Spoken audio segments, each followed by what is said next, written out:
Okay, Talmer Smedley here with T's Doghouse. I'm in the doghouse with Nat. We've been working on sitting, using a treat, and using leash pressure. We've also been working on lying down, using a treat, and using leash pressure. A lot of our work has been on the pedestal, raised up off the ground. That's easier for me because I don't have to bend over. Gives me other times to get the dog up and down with the lead, which is creating that communication with the lead. Now I wanted to show you as I move that to the ground and some of the benefits that can come from what we're teaching them.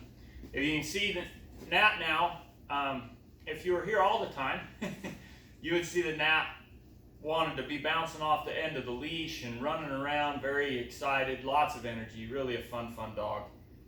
But you can see now that Nat is finding these things that I've been asking her to do, and she's starting to volunteer them. She's very comfortable with them. She's realizing when we're standing still that she can just lay down and rest or sit and just hang out with me rather than running frantically to check everything out while she's on the lead. So I'm very excited about those things and the way she's progressing. I don't mind the excited puppy. I love the excited puppy. But it's really nice when the puppy realizes that when we're not going anywhere, it might as well just get comfortable. It makes it a lot easier than constantly pulling on the lead. So the things I wanted to show, in the last video I showed how I use the lead pressure when I'm teaching the lie down. We also use the lead pressure to teach the dog to sit back up. So the dog really understands what's asking it to lie down and to sit up, and what upward lead pressure means and what downward lead pressure means. That's the other reason for the pedestal and for the tires, is it gives me a lot of chance to give upward pressure and downward pressure with the lead that always results in the treat, so that we get a very positive reaction to the lead. But we create a really good communication with our lead so that we don't have a dog that's pulling and tugging, and that we have a dog that we can reinforce commands when they're given without any issues or problems. Okay, so I'll have Nat come up here. Come here, Nat. Here. Come on. Good. Good. Here. We haven't worked a lot on here. Here. But definitely getting to the point where we can be doing that also.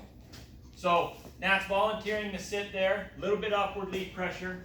Really happy with that. If I have her come forward, little upward lead pressure. Very happy with that. One of the things I'll point out is that upward lead pressure, if you see where my hand's going, when I taught to sit with the treat, that's where my hand went. So that dog is learning that these motions mean sit, and it won't be long until it can be sitting across, or be across the room and learn to sit. Same thing if it's laying down and I want to bring it to a sitting position. Just like on the table, if I need to, I can come in and use my space. Good. Yes. Good. Here. Here. Good. Yes. Now the lie down is going to be the same thing. When I teach it with the treat, I teach it coming down in front of the dog to the ground. When we were on the pedestal, we're going to do the same thing as we work here. Maybe we'll turn around and change directions. Good. Sit. Good. Good.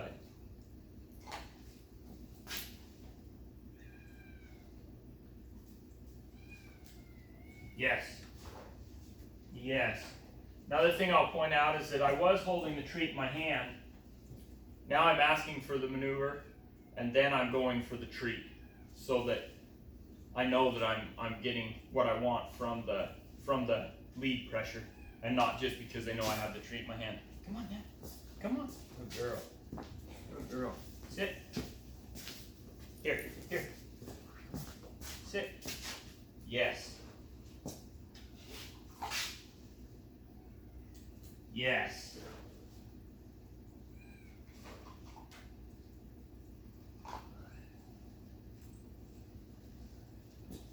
Yes.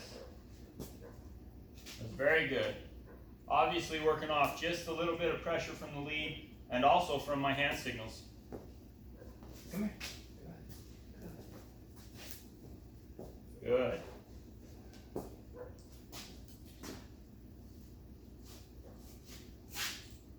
Good.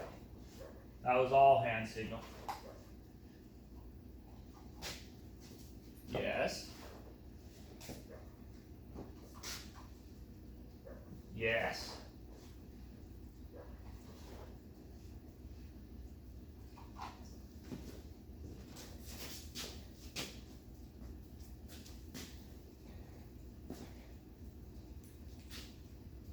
Yes.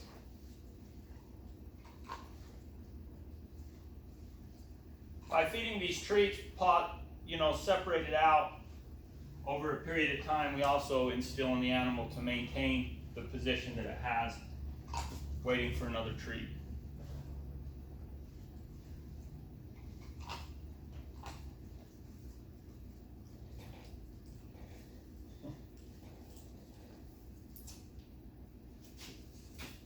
Yes.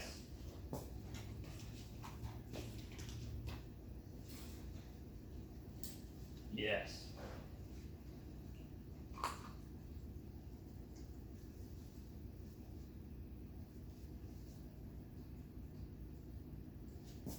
Yes.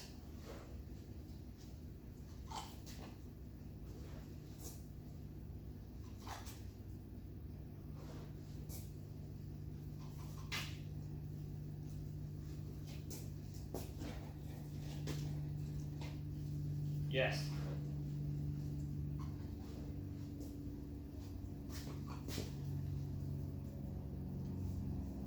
Yes.